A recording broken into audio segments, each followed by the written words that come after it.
Hi, today I'll show you how to make a switching mode power supply with an output power of up to 400 watts and a dual rail output of plus or minus 50 volts for an audio power amplifier with an auxiliary output voltage for 12 volts to power any small auxiliary load. The circuit is built around the IR2153 half-bridge driver IC. It's a very good half-bridge driver IC for high-frequency operations, and it can directly drive the gates of the MOSFETs without requiring any additional gate drive IC. The circuit is meant to be powered directly by the mains. Here you have your mains input from 220 to 240 volts AC. This section is a simple electromagnetic interference filter and protection.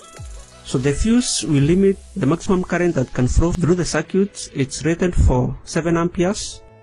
LT1 is a simple thermistor which should have an on resistance of 3 to 10 ohms, the lower the better, and ensure that it can continuously handle at least 5 amperes. You can salvage this from old switch mode power supplies such as TV motherboards. The capacitor C6 is an unpolarized capacitor and it's rated for 100 nanofarads and 275 volts AC. It will serve to protect the rest of the circuit from overvoltage, because in case the input voltage gets past the rated voltage, it will short circuit and blow the fuse F1, disconnecting the rest of the circuit.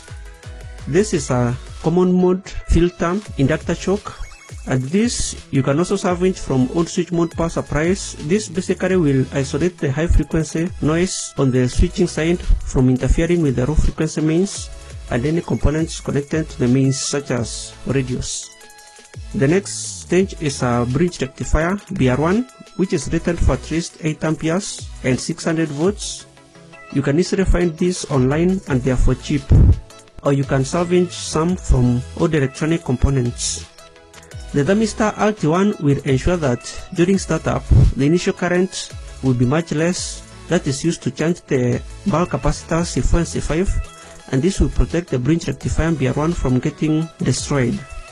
Its resistance will decrease as more current flows through the circuit. The capacitors C4 and C5 are bulk electrolytic capacitors. They are rated for at least to 20 microfarads and at least to 50 volts each. Two of them in series should safely handle 500 volts. The resistor R4 and R5 serves two purposes. One is to discharge the capacitors once the circuit is disconnected from the mains, but the main use is to ensure that the voltage drop across the capacitors C4 and C5 are even, because with equal resistances of 220 kilo ohms, the same voltage drop will be available across the resistors as well as the capacitors. They are rated for 220 kilo ohms and at least half a watt. The IC will get its power directly from the high voltage mains with a breeder resistor R6, which is 27 kilo ohms and 5 watts. You can use one between 27 and 56 kilo ohms.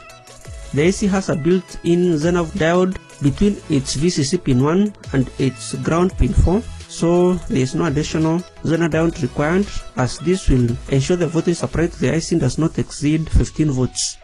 And the capacitor C3 will stabilize the voltage supply to the IC. It's 120 microfarads and at least 25 volts. The frequency of operation is set to 59 kHz by the resistor R1 and the capacitor C1. The formula is given by F equals to 1 over 1.4, all that into RT plus 75 ohms multiplied by CT. And with 12 kilo ohms and 1 nanofarads, you should have 59 kHz, which is a good switching frequency for a switch mode power supply.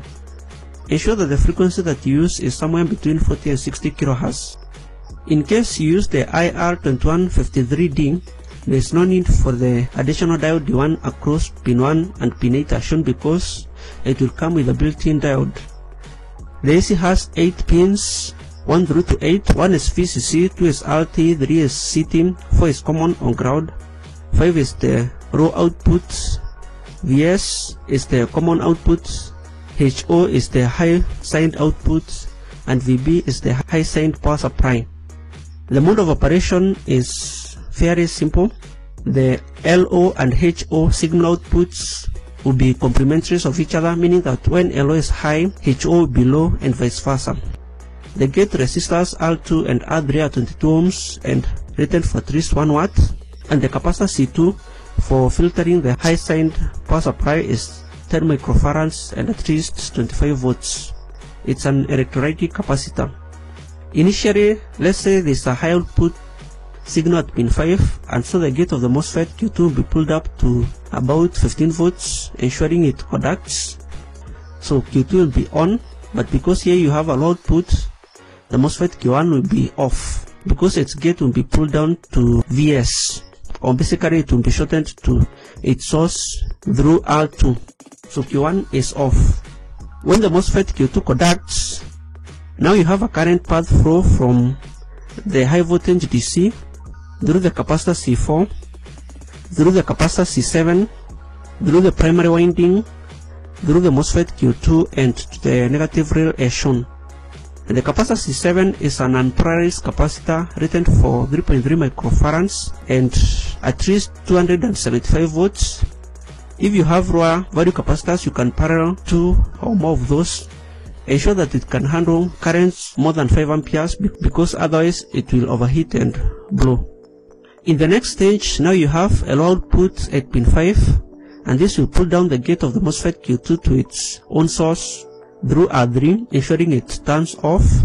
But now you have a high output at pin 7, and so the gate of the MOSFET Q1 will be pulled up to 15 volts relative to its source, which is connected to Vs, making it conduct. And now you have a current path flow from the high voltage DC through the MOSFET Q1, through the primary winding of the transformer, through the capacitor C7, through the capacitor C5 and to the negative signed as shown. This completes one oscillation. Ensure the MOSFETs that you use, that is Q1 and Q2, can handle peak currents of more than 6 amperes. The IRF 840 for MOSFETs are rated for 500 volts and 8 amperes continuous drain source current. You can also use other MOSFETs such as the IRF 460. The capacitor C10 and the resistor 7 are connected across the primary winding, and this acts as a snub arrestor to ensure that in case there is any voltage spikes generated across the primary winding, they are shortened across the primary side, and this will protect the MOSFET from damage. C10 is 10 nanofarads and rated for at least 600 volts. It's an unpolarized capacitor.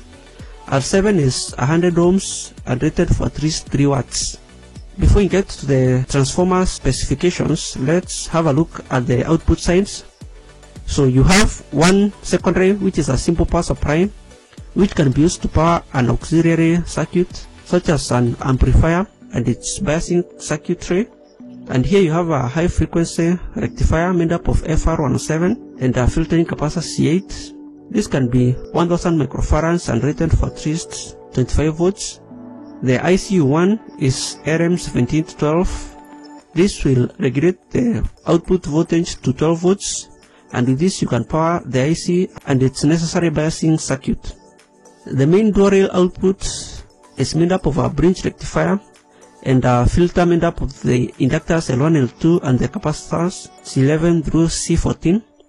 The main rectifier diodes D3, D4, D5 and D6 are rated for at least 10 amperes continuous current and a reverse breakdown voltage of at least 100 volts. You can use MBR diodes because they are suited for high frequency operations, or just any high frequency Schottky diode will work. Just ensure that the current is at least 10 amperes and the reverse breakdown voltage is at least twice the output voltage that you want.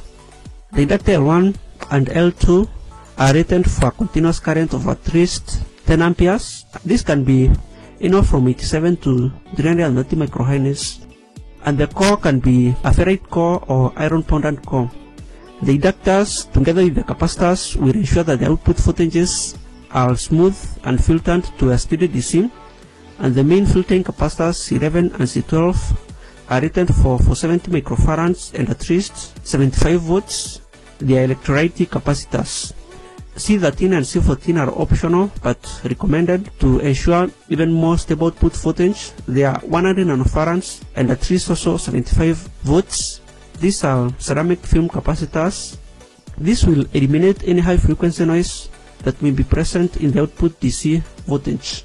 The resistor R8 and R9 will serve as a minimum load and they will also discharge the capacitors C11 and C12 when the circuit is disconnected from the input mains. They are rated for 6.8 kiloohms and at least half watt. Any value from 6.8 to 10 kiloohms should work well. For the transformer, this is a ferrite cone transformer. These are usually the black small transformers found in almost every switch mode power supply, such as computer ATX power supplies. These transformers are very good for use in high frequency operations, and because of this, a small size transformer can easily handle a few hundred watts without a problem in comparison to the low frequency iron core transformers. The cross-section area of the transformer should be at least 2.7 cm squared. This is in case you salvage one. This will ensure that it can safely handle more than 350 watts. The larger, the better. If you buy one, just look at its power rating and ensure it can handle at least 350 watts. For the primary turns, these are 30 turns, and when winding the primary, ensure that you initially wind the first half, that is 15 turns of the primary, then put some layers of isolation tape, make the auxiliary secondary winding of 4 turns and some isolation tapes, and then wind the secondary sides, which are 10 turns each, and some isolation tape, and then wind the remaining 15 turns of the primary. This way, it will ensure that all the secondary windings are sandwiched between the primary winding, and this will maximize inductive coupling to ensure that there are minimal losses. For the primary side, ensure that you use 2 strands of enameled magnet wire AWG24, and for the secondary, these are 5 strands of enameled wire AWG24.